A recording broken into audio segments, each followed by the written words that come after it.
నమస్తే, welcome to our channel. నేను సిరి. చంద్రబాబు నాయుడు గారికి అయితే త్రుటిలో తప్పిన ప్రమాదం అంటే అక్కడ తను ఏదైతే బుడమేరు పొంగిందో అది చూడడానికి వెళ్ళిన టైంలో తను రైల్వే ఏదైతే ట్రాక్ ఉందో దాని మీద నిలవడం జరిగింది. సో దాంతోనే అక్కడ ట్రైన్ రావడం జరిగింది. సో అక్కడ అసలు ఎలాంటి ఆ సంఘటనలు ఎదుర్కొన్నారు ఏంటి అనేది మనకు వివరించడానికి మనతో పాటు ఉన్నారు ప్రముఖ సీనియర్ జర్నలిస్ట్ జగదేవ్ గారు. నమస్కారం సార్. సార్, ఇప్పుడు చూస్తుంటే చంద్రబాబు నాయుడు గారికి త్రుటిలో తప్పిన ప్రమాదం అని చెప్పి మనం చూస్తున్నాం. అంటే ట్రాక్ మీద తను నిలిచిపోవడమే కానీ అంటే అది కనిపించట్లేదు అని బుడమేరు పొంగిన ఏదైతే ఉందో అది కనిపించట్లేదు అని చెప్పేసి. సో అసలు ఏం జరిగిందంటే అక్కడ అసలు నిల్చోడానికి లేదు అంటే చూసుకోకుండా నిల్చున్నారా ఏంటి అది? అంటే యాక్చువల్ గా ఆయన ఎప్పుడు కూడా పని రాక్షసుడు విధంగా. మన ట్రాక్ సైడ్ కి మనం మీరు అబ్జర్వ్ చేస్తే బుడమేరనే కాదు, ఎక్కడ ఏ చిన్న వాగు మీదైనా వంతెన కట్టేటప్పుడు ఏం చేస్తారంటే మామూలుగా బస్సు రూట్ కు మామూలుగా వంతెన కడతాం. బట్ ట్రాక్ సంబంధించి పిల్లర్స్ మీద ఓన్లీ ట్రాక్ పెట్టి అక్కడక్కడ ఇప్పుడు ఒక 2x2 స్క్వేర్ యార్డ్తో లేదా 4x4 స్క్వేర్ యార్డ్తో ఒక రైలింగ్ పెట్టి పెడతారు. ఎందుకంటే కొంతమంది కూలీలు పని చేసుకునే వాళ్ళు లేదంటే ఆ మార్గంగా నడిచి వెళ్ళేవారు ఎవరైనా ట్రైన్ వస్తే ఇబ్బంది అవుతుందని ట్రాక్ పక్కన నడిచినా కూడా దానికి వచ్చే వేగానికి లాక్కెళ్ళిపోతుంది, గాలి స్పీడ్కి, లేదా పక్కకు తోసేస్తే ప్రమాదం అవుతుంది. కాబట్టి ఈవెన్ చిన్న చిన్న ఆనకట్ల మీద కూడా చూడండి, మధ్యలో ఒక 4x4 స్క్వేర్ లాగా పెట్టి ఒక రైలింగ్ పెడతారు. అంటే అక్కడ నుంచి జరిగి అక్కడ నిలబడితే ట్రైన్ వెళ్ళిపోతుంది. సో ఇక్కడ అది చిన్నది అవడం వల్ల మేబీ ఆ టైప్ సెటప్ లేదేమో. అండ్ మోరోవర్ ఈయన చెప్పాను కదా పని రాక్షసుడని, ఆ వాగు అంత ఉధృతంగా ప్రవహించి రావడానికి కారణాలేంటి, అసలు ఎక్కడ అది యూటర్న్ తీసుకొని ఇట్లా మన ఇబ్రహీంపట్నం ఇవంత మీద నుంచి దోసుకెళ్ళిపోయింది అనే దాని మీద ఆయన ఇంకా అసలు ఏం జరిగింది అంటే ఎప్పుడైనా సరే పర్యవేక్షణ అనేది అక్కడ వెళ్ళి చూస్తే గానీ ఎవరికి అర్థం కాదు. మ్యాప్ మీద చెప్పొచ్చు. ఇప్పుడు గతము ముఖ్యమంత్రి ప్రకారం చూస్తే హెలికాప్టర్ నుంచి పైనుంచి ఎలా ఏరియల్ సర్వే చూసేసి అక్కడికి వచ్చిన తర్వాత ప్రొజెక్టర్ మీద చూపించి సార్ ఇది ఇలా ఉంది సార్, ఇలా వచ్చింది సార్, ఇలా వెళ్ళాలి సార్ అంటే అవునా అంటే అయిపోవచ్చు. కానీ నెల కాదు, ఏంటి అక్కడికి వెళ్ళి చూసిన తర్వాత ఇప్పుడు ఆయన మళ్ళీ అధికారులతోని జలవనరుల శాఖలతోని అలాగే దీనికి సంబంధించిన రెస్క్యూ సంబంధించిన టీంతో కూడా మాట్లాడి దీన్ని మళ్ళీ ఫర్దర్ గా ఎప్పుడైనా ఇలాంటి వరదలు వస్తే దాన్ని మనం అడ్డుకట్టు వేయాలంటే ఏం చేయాలి, ఏం చేయగలం అనేది ఎప్పుడు తెలుస్తుంది? గ్రౌండ్ లెవెల్కి వెళ్ళి చూస్తే గానీ తెలియదు అక్కడ ఏం జరిగింది ఏంటని. సో అందుకు ఈయన చెప్పాను కదా వెళ్ళిపోయాడు. ఇక మనం విజిల్స్ కూడా చూడొచ్చు, ప్రతిదీ కూడా అసలు ఏంటి ఎక్కడ అక్కడ వాగు చుట్టుపక్కల ఉన్న కరకట్టకు సంబంధించి కానీ లేదా ఎక్కడి నుంచి వస్తుంది, దీని మధ్యలో ఒక్కసారిగా ఉధృతంగా రావడానికి కారణం ఏంటి, అంటే మనం కట్టిన ఏదైతే పక్కన గట్టులు కానీ లేదా దాని మీద ఆనకట్ట కానీ అది సరిపోలేదా, లేదంటే ఆ వరద అంత స్థాయిలో పైనుంచి రావడానికి కారణం ఏంటి, ఇట్లా రకరకాల రీజన్స్ కూడా తెలుసుకోవచ్చు అని ఆయన దానికి వెళ్ళిపోయాడు. వెళ్ళే సమయానికి సరిగ్గా జనరల్ గా మరి రెగ్యులర్ అది యాక్చువల్ గా ట్రాకే మెయిన్ ట్రాక్ నాకు తెలిసి.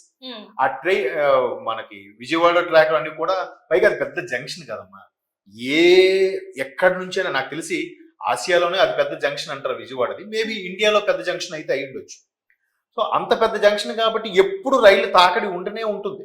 నలువైపుల నుంచి కూడా ఏవో ట్రాక్ల నుంచి రావడము, ఏవి ప్రయాణికులు ప్రయాణించేవి కాకపోయినా గూడ్స్ ట్రైన్స్ కానీ లేదా మిల్క్ ట్యాంక్స్ ట్రైన్స్ కానీ బొగ్గు కానీ రకరకాల వస్తూనే ఉంటాయి. సో ఈయన అక్కడికి వెళ్ళడం అధికారులు కూడా సజెస్ట్ చేయాల్సింది ఆయనకి, మేబీ సార్ ఇప్పుడు మనం ఆ టైంలో ట్రైన్ టైం లేని టైంలో చూసుకొని మనకి వెళ్దాం, మనం ఒకసారి రైల్వే వాళ్ళతో మాట్లాడికి వెళ్దాం అని చెప్పొచ్చు. బట్ ఈయన అలా కాదు కదా, ఫాస్ట్ గా అసలు ఏం జరిగింది మనకు డే అనేది వేస్ట్ అవ్వకూడదు అని చెప్పి మొత్తానికి వెళ్ళిపోయారు. కరెక్ట్ గా ట్రైన్ వచ్చింది. లక్కీగా గ్యాంగ్ మ్యాన్లు అంటారు, ట్రాక్ ఎప్పటికప్పుడు చెక్ చేసుకునే వాళ్ళు ఉంటారు. ఇలాంటి వరదలు విపత్తులు వచ్చేటప్పుడు వాళ్ళ టీం అంతా కూడా మీరు అబ్జర్వ్ చేశారా, సుత్తిల్లాంటి పట్టుకొని ట్రాక్ ఇలా కొట్టుకుంటూ వెళ్తుంటారు, ఎక్కడెక్కడైనా గ్యాప్స్ ఉన్నాయా లేదంటే అట్లాంటి వాళ్ళు, లేదంటే దగ్గరలో దాన్ని ఏమంటారు క్యాబిన్స్ అంటారు, క్యాబిన్ సంబంధించి గేట్లు వేసినప్పుడు అలాంటి వాళ్ళ దగ్గర వెళ్ళి తీసుకొచ్చి ఇమీడియట్ గా ఆ రెడ్ ఫ్లాగ్ చూపించడం. వాళ్ళు మేబీ అంటే వర్షాలు పడుతున్నాయి కాబట్టే ట్రైన్ కూడా తక్కువ వేగంతో వెళ్తుంది కాబట్టి కంట్రోల్ చేయగలిగారు, ఈయనకి కొంత దూరంలో ట్రైన్ ఆగగలిగింది. అంటే ఈయనతో పాటు ఉన్న సిబ్బందికి, లేదంటే ఏమవుతుంది చాలా ప్రమాదం. ఇప్పుడు ఇంతకు చెప్పినట్టు ఒకవేళ ట్రాక్ వెళ్ళినప్పుడు పక్కన నిలబడినా కూడా అది వచ్చే వేగానికి లాగేస్తుంది ఒక్కొక్కసారి, చాలా ప్రమాదం. సో అందుకే ఈవెన్ మన ఇండియన్ రైల్వే యాక్ట్ ప్రకారం కూడా ట్రాక్ మీద నడవకూడదు, ట్రాక్ దరిదాపుల్లో ఉండకూడదు. ఒకవేళ అక్కడికి వెళ్ళి ఎవరైనా చేసినా కూడా ఆ నేరం ఆ వ్యక్తిది అవుతుంది. ఇవన్నీ జాగ్రత్తలు తెలుసు. బట్ ఏంటంటే అసలు ముందు సమస్య ఏంటి, దాన్ని రెక్టిఫై చేసేయాలి. చెప్పాను కదా, ఆయన పని పని పని. మనం ఇట్లా రిలాక్స్ గా కూర్చుంటే కాదు, ఒక్క డే వేస్ట్ అయిపోయినా కూడా మనకు ఒక రోజు పోయిందంటే మళ్ళీ నెక్స్ట్ ఏం చేయాలి. Right. And more over central నుంచి కూడా టీం వచ్చింది. ఏది నేషనల్ రెస్క్యూ టీం కానీ, లేదంటే ఈ డ్యామ్స్ సెక్యూరిటీ అథారిటీ టీం కానీ, అలాగే జల సంఘం సంబంధించిన వాళ్ళు కానీ, మిగతా శాఖలని కూడా వచ్చి వాళ్ళు ఇప్పుడు ఆల్రెడీ బృందం వెళ్ళి చూశారు, ముందు బాబు గారిని కలిసి వెళ్ళారు. సో వాళ్ళు వచ్చినప్పుడు కూడా నేను ఇలా గ్రౌండ్ లెవెల్కి వెళ్ళి చూశాను, అక్కడ ఇలా ఉంది, అక్కడ మేము ఇట్లా ఇది డిజైన్ చేయాలనుకుంటున్నాం, ఇది ఇలా కట్టడం వల్ల రేపు పొద్దున ఫర్దర్ గా ఏమైనా వదలు వచ్చినా కూడా మాకు ఇబ్బంది ఉండదు అని సజెస్ట్ చేయడానికి ఈయన గ్రౌండ్ లెవెల్కి వెళ్ళి చూస్తే ఒక ఐడియా వస్తున్న ఉద్దేశంతో అవేవి సెకండ్ థాట్ ఆలోచించుకుంటానే వెళ్ళిపోయాడు. సో అందుకే ఒక్కొక్కసారి ఇట్లాంటి ఈ నాయకులు మనకు అవసరమే, కానీ అతను కేర్ కూడా తీసుకోవాలి కదా.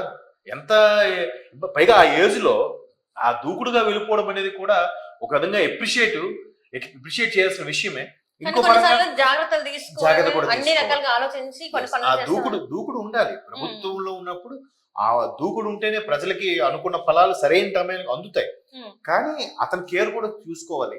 ఒక విధంగా ఇట్లా ఇది చెప్తాను కదా, నేను పొద్దున్న ఒక మిత్రుడితో మాట్లాడాను, విజయవాడకి చెందిన మిత్రుడు. ఎట్లా ఉందని అంటే, బాగుందండి, ఓకే ఇప్పుడు సేఫ్ గానే ఉన్నాం, కాకపోతే ముఖ్యమంత్రి స్థాయి వ్యక్తి ఆ ఏజ్ లో ఆయన అక్కడ ఉండడం వల్ల మిగతా వాళ్ళు కూడా అంతే కదా, రాజు వచ్చి దిగాడంటే మంత్రులు సైనికులు అందరూ వచ్చేస్తారు.